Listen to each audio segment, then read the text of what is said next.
Cataract classic రెటినాలకు world class treatment ఇప్పుడు మన బీరంగూడలో అమెరికన్ లేజర్ ఐ హాస్పిటల్స్.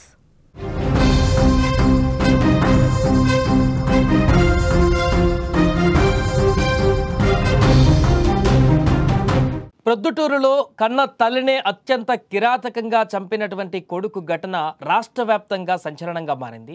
ఇందులో భాగంగా కొడుకు యశ్వంత్ను విచారిస్తున్నారు పోలీసులు. ఈ విచారణలో ఊహించని అంశాలు బయటకు వస్తున్నట్టుగా తెలుస్తుంది. తానే దేవుడు అనేటువంటి ఫీలింగ్లో ఆ యువకుడు ఉన్నట్టుగా తెలుస్తుంది. యశ్వంత్ దేవుడెలా అయ్యాడు, తనకు తాను దేవుడు ఎందుకు అనుకున్నాడు, అధిక లాలూచియే అతడి వింత ప్రవర్తనకు కారణమా, ఇంకేమైనా కారణాలు ఉన్నాయా? కడప జిల్లా ప్రొద్దుటూరు హత్య కేసు విచారణలో వస్తున్న నిజాలు వెన్నులో వణుకు పుట్టిస్తున్నాయి. తల్లి హత్యకు డబ్బులు ఇవ్వకపోవడమే కారణం కాదు, మరో కారణం కూడా ఇప్పుడు బయటకు వచ్చింది. తాను దేవుణ్ణి అంటే నమ్మలేదనే తల్లిని చంపినట్లుగా యశ్వంత్ కుమార్ రెడ్డి పోలీసుల విచారణలో చెప్పినట్లుగా తెలుస్తుంది. యశ్వంత్ మానసిక స్థితి సరిగా లేక డబ్బులు ఇవ్వలేదనే తల్లి లక్ష్మీదేవి ప్రాణం తీసినట్టు అంతా భావిస్తున్నటువంటి వేళ ఇప్పుడు నేను దేవుడిననే కొత్త యాంగిల్ తెరపైకి రావడంతో అందరూ ఆశ్చర్యానికి గురవుతున్నారు. అసలు యశ్వంత్ తనకు తాను ఎందుకు దేవుడు అనుకున్నాడు? అలా ప్రభావితం అవ్వడానికి గల కారణాలు ఏమైనా ఉన్నాయా? అతి ప్రేమ అనే చర్చ కూడా ఇందులో ప్రధానంగా నడుస్తుంది. విజయ్ భాస్కర్ రెడ్డి లక్ష్మీదేవిలకు ఒక్కగానొక్క కొడుకు యశ్వంత్. చిన్నప్పటి నుంచి వారికి కొడుకంటే చాలా ప్రేమ. ఏమడిగినా ఇచ్చేవారు, ఏదడిగినా కాదనలేదు. అత్యంత ప్రేమ చూపించారు. యశ్వంత్ కావాలన్నది కూడా దొరికేది, చెప్పిందే జరిగేది. దీంతో అతను చెప్పిందే వేదం అనుకున్నాడు, తనకు తానే సుప్రీం అనుకున్నాడు. అయితే అలా పెద్దయ్యాక కూడా అదే మైండ్ సెట్తో పెరిగినటువంటి యశ్వంత్ తల్లిదండ్రులు నో చెబితే తట్టుకోలేకపోయేవాడు. ఈ క్రమంలోనే మెంటల్ బ్యాలెన్స్ తప్పి ఒక సైకోగా మారిపోయినట్టుగా తెలుస్తుంది. ఆ క్రమంలోనే తానే దేవుడినని అనుకునేలా అతడు మైండ్ మారిపోయింది. అందుకే ఒక్కడే హైదరాబాద్లోని గదిలో ఉండటం, ఎవరితో కలవకపోవడం, మాట్లాడకపోవడం అతడి మానసిక స్థితిని మరింత మార్చేశాయి. ఇదే ప్రవర్తనతో తల్లితో గొడవపడి ఆమె ప్రాణాల్ని తీసినట్టుగా తెలుస్తుంది.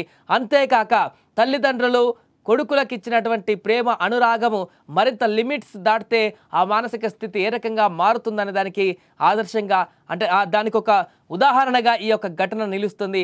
అంతేకాకుండా యశ్వంత్ అసలు పెద్ద పెరిగి బీటెక్ అయిపోయిన తర్వాత హైదరాబాద్లో ఎక్కడ ఉంటున్నాడు, ఏం చేస్తున్నాడు, ఎక్కడెక్కడ తిరుగుతున్నాడు, ఏ విధంగా జాబ్ సెర్చ్ చేస్తున్నాడు, ఈ రకంగా మానిటరింగ్ ఏం చేయకుండా ఎంత డబ్బు అడిగితే అంత డబ్బు పంపించేయడం, ఆ తర్వాత యశ్వంత్ అక్కడ ఏం చేస్తున్నాడో తెలుసుకోకుండా అతను కొంత బిహేవియర్ మార్పు రావడము, ఆ తర్వాత కొంత మానసిక స్థితి కంట్రోల్ తప్పడము, ఇష్టానుసారంగా మాట్లాడము, డబ్బులకు తప్ప తల్లిదండ్రులకు ఇంకే కారణం చేత కూడా ఫోన్ చేయకపోవడం, వారితో మాట్లాడకపోవడం కారణంగా తల్లిదండ్రులు కొంత బాధపడి ఆ తర్వాత ఒకసారి కుటుంబ సభ్యులతో కలిసి హైదరాబాద్కు వచ్చి ఒక వాహనంలో అతన్ని బలవంతంగా ఎక్కించుకొని ప్రొద్దుటూరుకు తీసుకువచ్చి అక్కడ కొంత నాటుమందు వైద్యాన్ని కూడా చేయించినట్టుగా తెలుస్తుంది.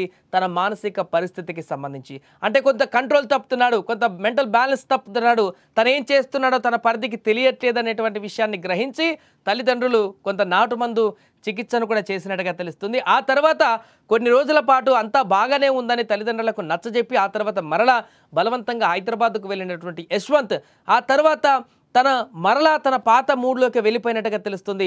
ఒంటరిగా ఉండడం, లోన్లీగా ఉండడం, తనకు తాను ఆలోచించుకోవడం, తనకు తానే సుపీరియర్గా భావించడం, తనని తాను స్లోగా దేవుడని అనుకోవడం, ఇలాంటి ఒక మైండ్ సెట్ తనకు తాను క్రియేట్ చేసుకొని ఎవరు ఆపోజ్ చేసినా కూడా, ఎవరు వ్యతిరేకించినా కూడా, ఎవరు తనకు ఇలా చెయ్యని చెప్పినా కూడా జీర్ణించుకోలేనటువంటి మనస్తత్వానికి వచ్చినట్టు కనపడుతుంది. ఈ నేపథ్యంలోనే డబ్బులు అడిగినప్పుడు తల్లి ఇవ్వనని చెప్పడము, అంతేకాకుండా రోజుగా ఫోన్ మాట్లాడేటువంటి సందర్భంలో ఎప్పుడు కూడా ఫోన్ లిఫ్ట్ చేయకపోవడం, డబ్బులకు మాత్రమే ఫోన్ లిఫ్ట్ చేయడం, ఇంటికి రమ్మన్నా కూడా రాకపోవడం కారణంగానే డబ్బులు ఇవ్వకపోతే ఇంటికి వస్తాడని ఆ తల్లి ఊహించి డబ్బులు ఇవ్వకపోవడంతో ఆ కుమారుడు యశ్వంత్ హుటాహుటిన ప్రొద్దుటూరు ఇంటికి వెళ్ళి అక్కడ డబ్బులు ఎందుకు ఇవ్వలేదనేటువంటి విషయం పైన గొడవైందా, లేకుంటే ఇప్పుడు అన్నట్టుగా నేనే దేవుణ్ణి అని చెప్పాను అందుకనే తల్లి నమ్మలేదు అందుకే దేవుడి దగ్గరికి పంపించానని ఒక కొత్త వాదన తెరపైకి తీసుకువచ్చాడట. మరి ఆ విషయంలో కిచెన్లో గొడవైందో తెలియదు, కానీ ఉన్నట్టుండి క్షణాల్లోనే ఈ యొక్క దారుణమైనటువంటి హత్యకు గావించాడు యశ్వంత్.